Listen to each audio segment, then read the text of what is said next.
এখন সকাল 6টা 15। আমার মোটামুটি স্নান টান হয়ে গেছে, এবার আমি পুজোতে ঢুকবো। নমস্কার, আজকের এই ব্লগ ভিডিওতে আপনাদের সকলকে স্বাগত জানাচ্ছি। নিশ্চয়ই সকলে ভালো আছেন আর সকলকে সুপ্রভাত। দিন সকলের খুব ভালো কাটুক। আমার পুজো শেষ হয়ে গেছে।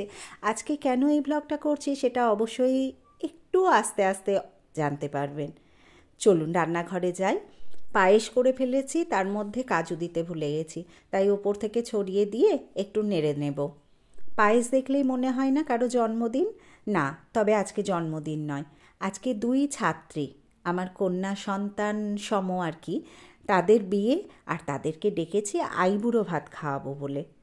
পায়েস হয়ে গেছে, ওদিকে চাটনিটাও বসিয়ে দেওয়া হয়েছে, এক্ষুনি চাটনি হয়ে যাবে। পাতে দিতে হয় 5 রকম ভাজা আর শাক, সেগুলোই করতে শুরু করেছি। আর সকালবেলায় জানেন রান্না করতে করতে বাসি বিছানাও তোলা হয়নি। চলে যাই, বাসি বিছানাটা আগে গুছিয়ে ফেলি।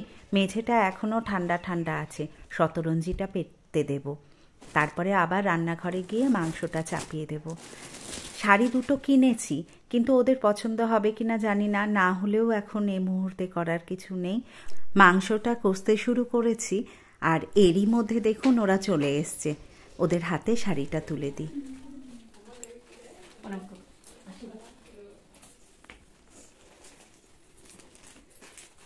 শাড়িগুলো পর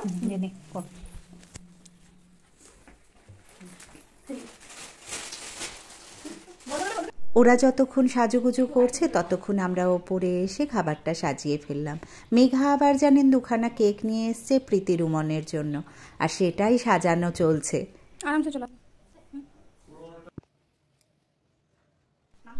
যেটুকু পেরেছি খাবারগুলো সব সাজিয়ে দিয়েছি, আর এবার ওদেরকে উপরে নিয়ে আসি।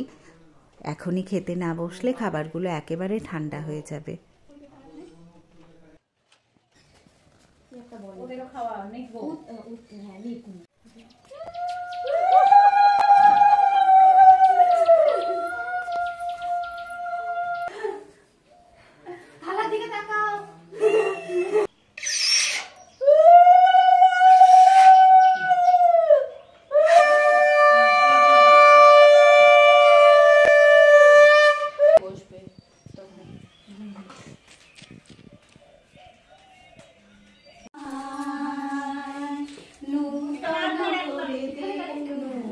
একদম সাবেকি বাঙালিয়ানায় ওদের আইবুড়ো ভাতটা দেওয়ার চেষ্টা করেছিলাম। 2 জা মিলে একসঙ্গে আলতা পরিয়ে দিলাম আর ওদের আসনে বসতে বললাম। বাচ্চারা কত তাড়াতাড়ি বড় হয়ে যায়। এই তো সেদিনের কথা, সেই পাতলা ছিপছিপে মিষ্টি মেয়েটা গুটি গুটি পায়ে এসেছিল আমার কাছে নাচ শিখবে বলে। আজ সে আইবুড়ো ভাত খেতে বসেছে। রুমন কিন্তু প্রীতির মতো অত ছোটবেলায় আসেনি, বড় হয়েই এসছে। ভীষণ সেন্সিটিভ, ভীষণ অভিমানী, কিন্তু কখন যে ও আমার এত মনের কাছে চলে এসছে বুঝতেই পারিনি। অন্যদিকে ও কিন্তু আমার বান্ধবীর মেয়ে, সেই জন্যেই হয়তো ও আমার এত কাছের। চলুন এবার সবাই মিলে একে একে আশীর্বাদটা সেরে ফেলি।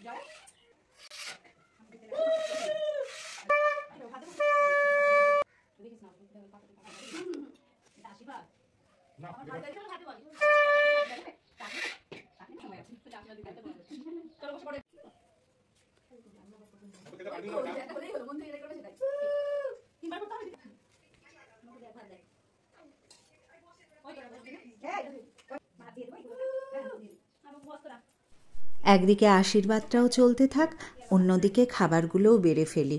বাচ্চাগুলোরও খিদে পেয়েছে, সকাল থেকে অপেক্ষা করে আছে দিদি 2টো কখন আসবে, তারপরেই ওরা খেতে বসবে।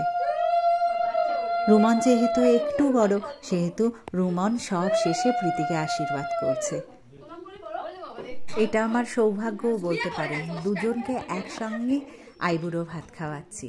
প্রীতি ছোট, তাই আশীর্বাদ না করে পায়েসটুকু খাইয়ে দিল রুমনকে। অনেকটাই বেলা হয়ে গেছে বলে আর কেক কাটা হলো না। কেকটা বিকেলে কেটে নেব আমরা সবাই মিলে।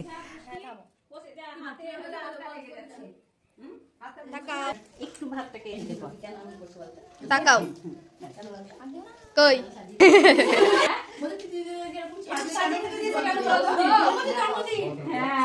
কেন খেতে দিয়েছে সত্যি মিষ্টি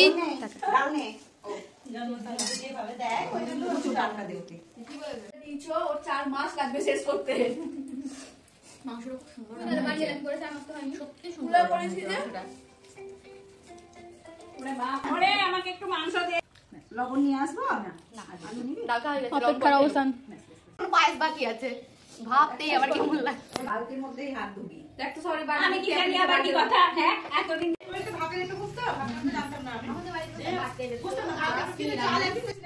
খাওয়া দাওয়া শেষ, এবার একটু রেস্ট নিয়ে কেকটা কেটে ফেলবো। আপনারাও কিন্তু সঙ্গে থাকবেন। চলতে চলতে यूं ही कोई मिल गया था, यूं ही कोई मिल गया था, सारी राह चलते चलते, सारी राह चलते चलते।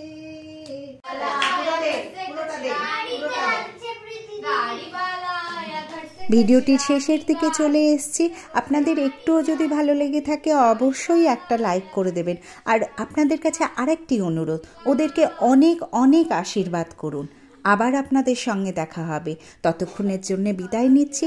সকলে ভালো থাকুন, সুস্থ থাকুন। অনেক অনেক ধন্যবাদ।